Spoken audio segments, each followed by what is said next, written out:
It's another edition of Time About the Movies, and today we're taking a look at the films of August 25th, 1995. All 9 of them. It's a big weekend for movies. We've got a lot of them to get to, so I'm not even going to waste any more of your time. We're just going to jump on a new one. We're going to start off with the biggest new release of the weekend, the second part of Robert Rodriguez's Mexico trilogy, Antonio Banderas starring as El Mariachi in Desperado.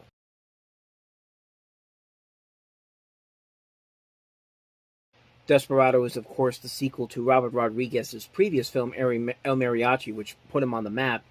And this is definitely a much bigger movie than that movie, to the point where El Mariachi himself is not played by the same actor, although he does appear in this movie. This is Antonio Banderas now starring in the leading role, and it was also the film that was also the breakout role for Salma Hayek. And there's a lot of action in this movie, a lot of really good action, too. It may be a little bit too big for its own good, but at the same time, there's still more than enough there to really enjoy this movie. This is a really fun, amazing film with a lot of good action sequences all around. Great performances by Banderas and Hayek. You got a cast that also includes Steve Buscemi, Cheech Marin, Quentin Tarantino. The pieces are there for something really great here, and there are definitely a lot of times where that is the case. But like I said before, it does get a little bit too big for its own good on various occasions throughout the course of the film.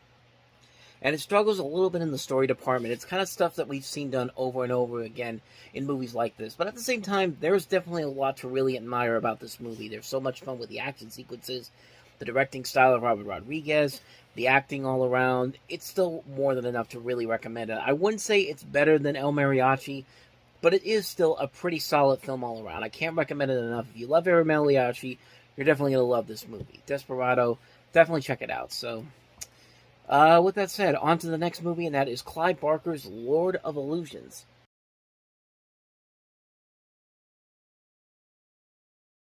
Most notable for being Clive Barker's last film he directed as the main director on it. The other two he did was Nightbreed, and of course the more successful Hellraiser. I have not seen this movie, so I can't really say too much about it. From what I've seen here, it was supposed to be the start of a new franchise. Scott Bakula has the leading role in this.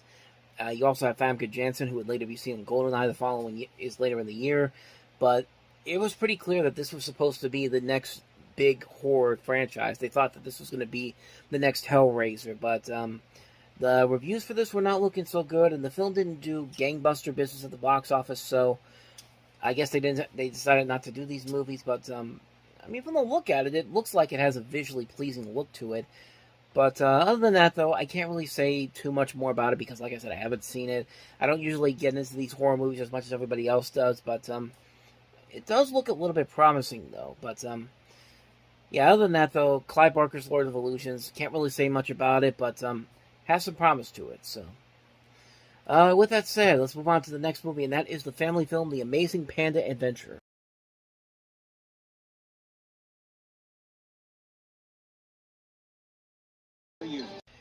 So much like with the kid in King Arthur's Court 2 weeks ago, this is probably one of those movies that if I had seen it in theaters when it came out, I probably would have stayed for the Looney Tunes short and then left after the movie, because The Amazing Panda Adventure, there ain't nothing too amazing about it. I mean, it has some nice visuals to it.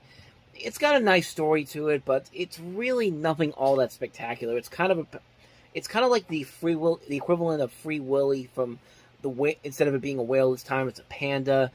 And there are moments where there are some fun little moments here and there, but the movie itself is just mostly forgettable. I mean, the one thing that you come out of this remembering the most was, like I said, that Looney Tunes short, Casablanca, which that was my introduction to Casablanca, and I think that was a lot of kids' introduction to Casablanca in the 90s. A lot of moviegoers' first love of Casablanca came from Casablanca, I would assume. That was the short that made me want to see Casablanca, and it's one of my favorite movies of all time, and it was mostly because of what I saw from Casablanca, which is a brilliantly funny adaptation, a parody of the film, and it has the great music of Richard Stone from Animaniacs and Tiny Toons, the great voice cast that includes Greg Burson, Joe Lasky, the classic Looney Tune people behind it. It's just a great short, and every time I watch it, it's still very funny, it's still very creative, it's still very memorable. Like I said, it's the one thing you take away from this. Like, once again, I have that theory that they put these shorts on these really bad movies because they want people to think that everything that was on this one package was just a bad thing, and it really wasn't. And Yeah, like I said, Carrot Blanca would probably been the only reason to go see this movie on a big screen. Other than that, The Amazing Panda Adventure itself is just, it's a mixed bag film, mostly not that great. But like I said, I've seen a lot worse compared to this. It's basically not a Free Willy version. It's basically the Panda equivalent to Free Willy is what I'm trying to say. So, and even then, it's not really all that great. So that's The Amazing Panda Adventure. Let's move on to the next movie, and that is John Borman's Beyond Rangoon.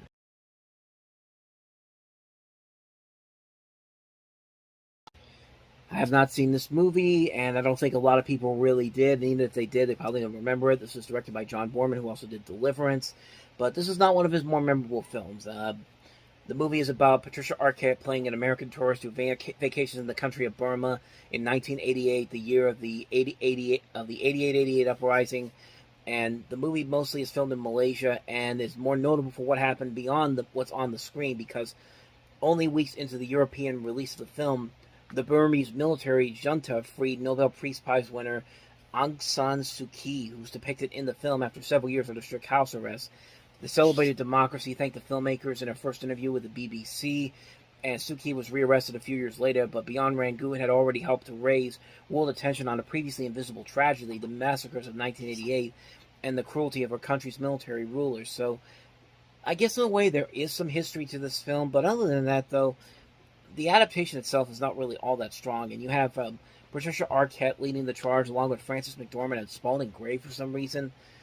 It's just a movie that does not look like it had any memorability factor to it, and judging by the fact that nobody really knew about this movie when they went to go see it, and it's gotten a mixed reception since then, I doubt that this movie made that much of an impact here, but where this movie took place, there was a lot there to be taken from, so I guess there is something to it, even though there's something to it, but at the same time, there really isn't. It's kind of a mixed bag film, judging from what I'm seeing here. Like I said, I haven't seen it, so I can't really say too much about it.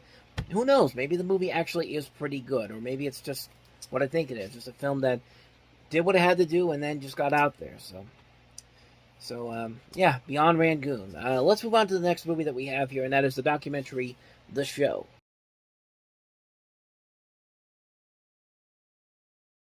So this is a hip-hop documentary film. You just saw Russell Simmons in there. He stars in this and narrates the film, but most notably about this movie is that it's directed by the current president of Paramount Pictures, and that is Brian Robbins.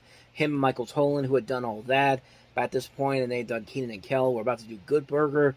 They did this documentary, and Russell Simmons isn't the only big name attached to this. Features a lot of hip-hop's biggest names, including Notorious B.I.G., Sean Puffy Combs, Snoop Dogg, Dr. Dre, Warren G, Kid Capri, LL Cool J, Method Man, Naughty by Nature, Run DMC, Twins, Wu-Tang Clan. Everybody is in this movie. Everyone that was mostly involved with Def Jam Records, because, of course, Russell Simmons is the founder of Def Jam Records. So, like I said, I haven't seen the movie, so I can't really say too much about it, but it's definitely got a lot of interesting elements to it, like the fact that it's directed by Brian Robbins and it has some notable names from this time period, and I don't know, it could be something very interesting to see, but like I said, I don't know too much more about it. I just know that it came out this weekend, so that's why I'm covering it here for right now. So that's The Show. Let's move on to the next movie that we have here, and that is Tim Daly and Sean Young in the comedy Dr. Jekyll and Miss Hyde.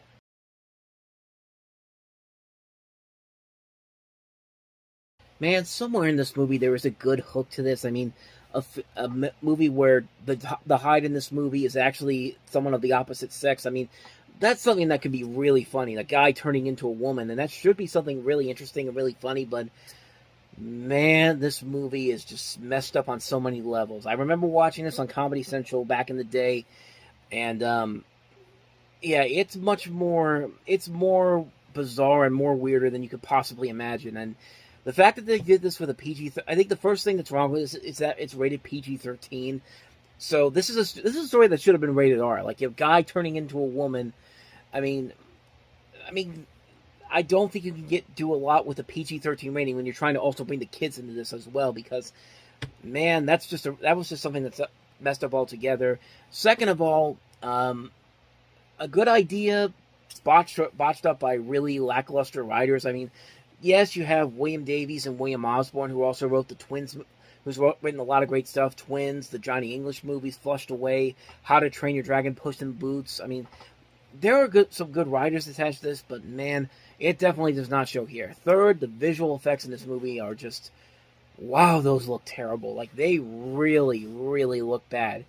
And, I mean, I guess the fourth biggest problem with the movie is that Eddie Murphy did it better the next year with The Nutty Professor. I mean, it's not the same idea, but it is a much better movie. It has better visual effects. It has a better usage of the visual effects than this movie does, which is amazing to think about when you really look at this, because, like, with $8 million, you should at least be able to get something out of these effects. But you saw how they were in the trailer. They looked absolutely terrible. They looked really awful. It also doesn't help that the movie just doesn't look funny at all. It just goes for the straight-out, gross-out humor. And again, it can't go all the way with it because it's PG-13, and they want to try to get the kids in here, which, for an idea like this, it just doesn't work. Plus, some of that comedy is just so lame. It's just so lackluster, cliched comedy.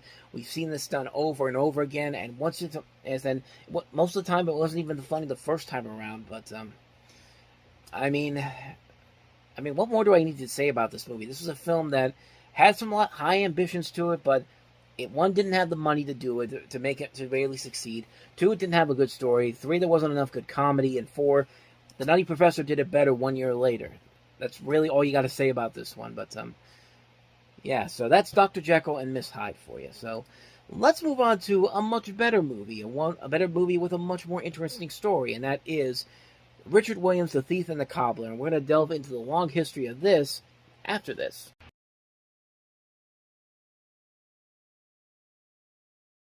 So Arabian Night was one of the many titles that this movie was going under. This is co-written and directed by Richard Williams. It was originally started production back in the 1960s. It went in and out of production for 3 decades, mostly because of the independent funding and the ambitiously complex animation that went into the involvement of it. Shortly after Who Framed Roger Rabbit really put Richard Williams on the map, he was finally able to put this movie into production when Warner Brothers said that they would put it out. And then production went over budget and behind schedule. They cut, and then it was eventually cut down, hastily re-edited by other people without Richard Williams' involvement in it. And then the Completion Bond Company wrapped up production on it without Richard Williams ever knowing about the movie being finished. And eventually got a release in 1993 under Allied Filmmakers with The Princess and the Cobbler. And then 2 years later came here to America finally under the name Arabian Night. And both versions of the film did not do well critically or financially, and it's a shame too, because there is so much ambition with this movie. This is one of the films with the longest production timelines ever, and some notable names and artists that worked on this movie. This is the last thing they ever worked on. Ken Harris died in '82. He was a Looney Tunes writer, animator. Emery Hawkins was another one involved with this. Kenneth Williams was involved with this. Vincent Price died 2 years before the film 2 years before the film came out, 1 month before the film's initial release. I mean, in a way, this movie somehow became a knockoff of Aladdin, even though it was created long before Aladdin never came out. I mean, and when you look at the movie, there is a lot of high ambition with the animation. The animation in this is incredible. Like, it's really solid animation all around, and it's really something amazing to look at. Unfortunately, the story is just all over the place. And then you add in the fact that they have these voice actors come in. You have Jonathan Winters as the thief, and because the genie made pop culture references in Aladdin, now we got to have this thief make pop culture references, talking about, I'm going to go to Disneyland. It's just like, you get little jokes like that here and there. And it doesn't help that the princess in this movie is not written very well as a character. The cobbler is kind of annoying. In the movie, Jennifer Beals plays the princess, and the cobbler is played by Matthew Broderick, and there's a pointless narration to Broderick's character that just feels like the movie was dumbing itself down, like they didn't have any intent on making this the movie that Richard Williams wanted it to make. But luckily, some people actually went ahead and made versions of this. They wanted to restore the film to its original version, including Roy E. Disney. The Academy of Motion Picture Arts and Sciences actually archived Williams' 35mm work print and acknowledges the film's rehabilitated reputation due to projects like the Macabre Cut, which you can find online, which is a very well-done fan edit of what this movie was originally intended to be. definitely go seek that out if you can. And also, there's a documentary called Persistence of Vision that talks about the production of this movie by Kevin Schreck, who also was one of the people that worked on the Mad TV series for Cartoon Network. There's a lot of things to talk about with this movie, but the version that I saw, the DVD, the one that I recently got the DVD for, the one that went to theaters under Miramax Films, it's definitely not a good movie. It's mostly because of the stuff that they added in. The animation can look really great, but man, the voice work, the characters they add in here, is that the characters are so lackluster.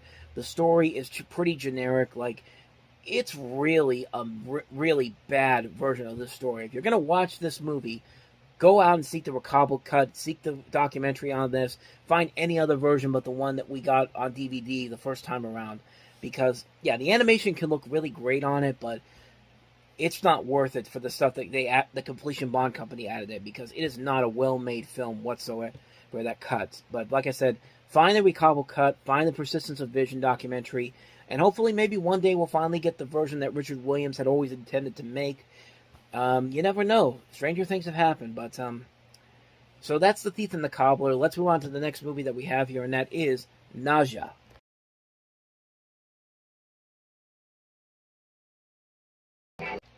We got David Lynch's name on it, so you know it's going to be something very dark and disturbing. And you have a movie here that's basically kind of a noir film, a vampire noir film, I should say, that treats genre elements in an understated art house style. That's Peter Fonda playing Abraham Van Helsing.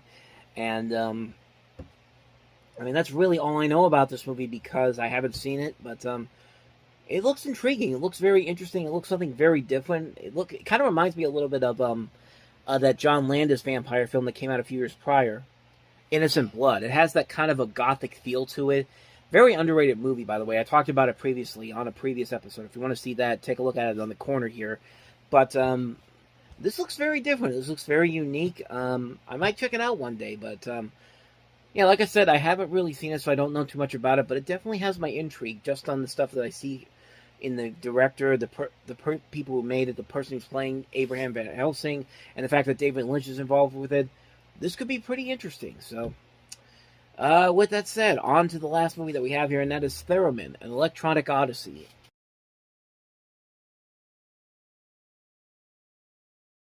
A documentary talking about the life of Leon Theremin and his invention, the aforementioned theremin, a pioneering electronic musical instrument.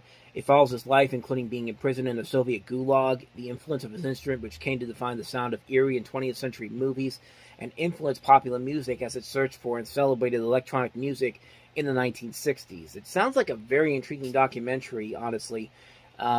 But like I said, I haven't really seen it before. I haven't really known anything about this movie. I didn't even know it even existed before I even looked at this. But this definitely has a lot of interesting aspects to it that could be pretty amazing to watch. So definitely one I will have on my radar. But like I said, I haven't seen it, so I can't really say too much about it. But came out this weekend. But yeah. So Theremin, Electronic Odyssey. And on that note, we wrap up another edition of Time About the Movies. Next time we meet, we'll jump into Labor Day weekend 1995 with 3 movies, including Christopher Walken in The Prophecy, The Family Adventure, Magic in the Water, and also The Innocents. So 3 movies to look at next time around. We'll delve into those on the next episode. But until then, thank you very much for watching. And if you want to see more videos like this, please hit the playlist on the next page. Check out the previous episode. And I'll see you guys tomorrow for another episode. So thank you for watching. I'll see you next time. But until then, as always, take care.